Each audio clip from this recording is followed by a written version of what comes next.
Hi friends, welcome to Badri mom's lifestyle. Mutton మునక్కాయ కోడిగుడ్డు curry ఈ కాంబినేషన్లో అయితే నేను ఫస్ట్ టైం చేశాను.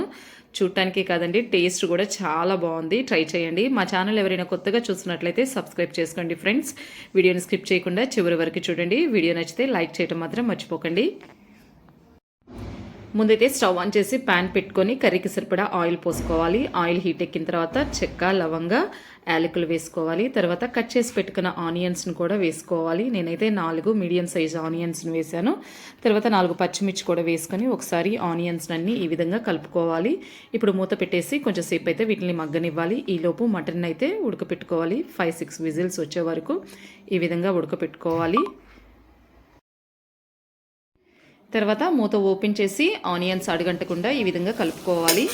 ఇలా కలుపుకున్న తర్వాత ఇప్పుడు దీంట్లోకి టేస్ట్కి తగ్గ సాల్ట్, పసుపు వేసి ఒకసారి మళ్ళీ ఆనియన్స్ని అయితే ఫ్రై చేసుకోవాలి.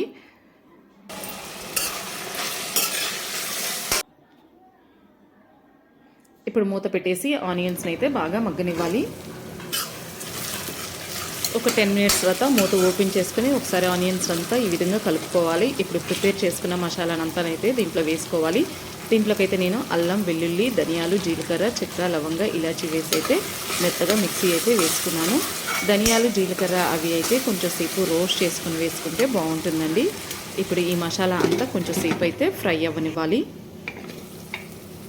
ఒక 5 మినిట్స్ తర్వాత మూత ఓపెన్ చేసి అడగంటకుండా ఈ విధంగా కలుపుకోవాలి. ఇలా కలిపిన తర్వాత ఇప్పుడు కట్ చేసి పెట్టుకున్న టమాటాను కూడా దీంట్లో వేసుకోవాలి. నేనైతే 2 టమాటాలు అయితే వేసాను. ఇప్పుడు దీంట్లోకి కారం కూడా వేసుకోవాలి. మటన్ కాబట్టి కొంచెం కారం ఎక్కువే పడుతుంది. సో మనం తినే కారాన్ని బట్టి కారం అన్నది వేసుకోవాలి. ఇప్పుడు కొంచెం వాటర్ పోసుకొని మూత పెట్టేసి టమాటాలని బాగా మగ్గనివ్వాలి. తర్వాత మూత ఓపెన్ చేసుకొని కర్రీ అంతా బాగా కలుపుకోవాలి. ఇలా కలిపిన తర్వాత ఉడకబెట్టుకున్న మటన్ అయితే దీంట్లో వేసుకోవాలి. వాటర్తో సహా వేసుకొని ఇదంతా బాగా కలుపుకోవాలి.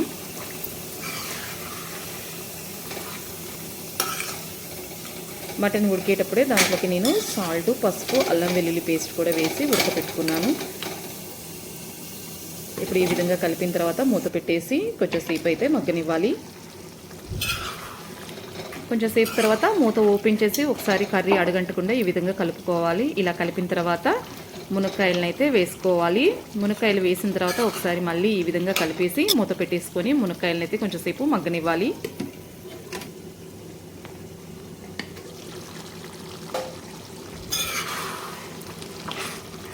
ఇప్పుడు ఒకసారి కర్రీని మళ్ళీ కలుపుకొని ముక్కలు మునిగే వరకు వాటర్ పోసుకొని కర్రీ అంతా ఒకసారి మళ్ళీ బాగా కలుపుకోవాలి.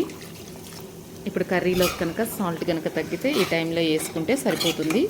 ఈ విధంగా కలిపిన తర్వాత మూత పెట్టేసి కర్రీని అయితే దగ్గరికి అయ్యే వరకు అయితే ఉడకనివ్వాలి. ఒకసారి మూత ఓపెన్ చేసుకుని ఒకసారి ఈ విధంగా కర్రీ అంతా బాగా కలుపుకోవాలి. ఒక 10 మినిట్స్లో కర్రీ కంప్లీట్ అవుతుందన్నప్పుడు బాయిల్ చేసిన ఎగ్స్ అయితే దీంట్లో వేసుకోవాలి. ఎగ్స్ వేసిన తర్వాత మరి ఎక్కువసేపు అయితే కర్రీ ఉడకనవసరం లేదండి.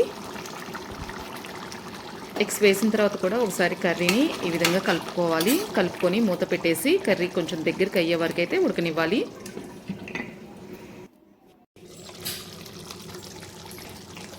మూత ఓపెన్ చేసి ఒకసారి కర్రీని ఈ విధంగా కలుపుకొని సన్నగా కట్ చేసిన కొత్తిమీరను కూడా వేసుకొని ఇప్పుడు మూత పెట్టేసి ఒక 2 మినిట్స్ అలా ఉంచేసి తర్వాత స్టవ్ ఆఫ్ చేయటమేనండి. ఫైనల్గా మటను, మునక్కాయ, కోడిగుడ్డు కర్రీ అయితే కంప్లీట్ అయిపోయిందండి. ఎప్పుడు ఒకే కాంబినేషన్లో కాకుండా ఇలా డిఫరెంట్గా చేస్తే టేస్ట్ కూడా చాలా బాగుంటుంది. మటను గోంగూర బాగుంటుంది, దోసకాయ మటన్ కూడా బాగుంటుంది. అండ్ ఈ కర్రీ కూడా చాలా టేస్టీగా ఉందండి. ఇది రైస్లోకే కాదండి, చపాతీల్లో కూడా చాలా బాగుంటుంది. ఈ రెసిపీ మీ అందరికీ నచ్చిందని నేను అనుకుంటున్నాను ఫ్రెండ్స్. మీకు కనుక మా వీడియోస్ నచ్చితే లైక్ చేయండి, షేర్ చేయండి, కమెంట్ చేయండి. కొత్తగా మా ఛానల్ ఎవరైనా చూస్తున్నట్లయితే సబ్స్క్రైబ్ చేసుకోండి friends. Okay, thank you for watching this video.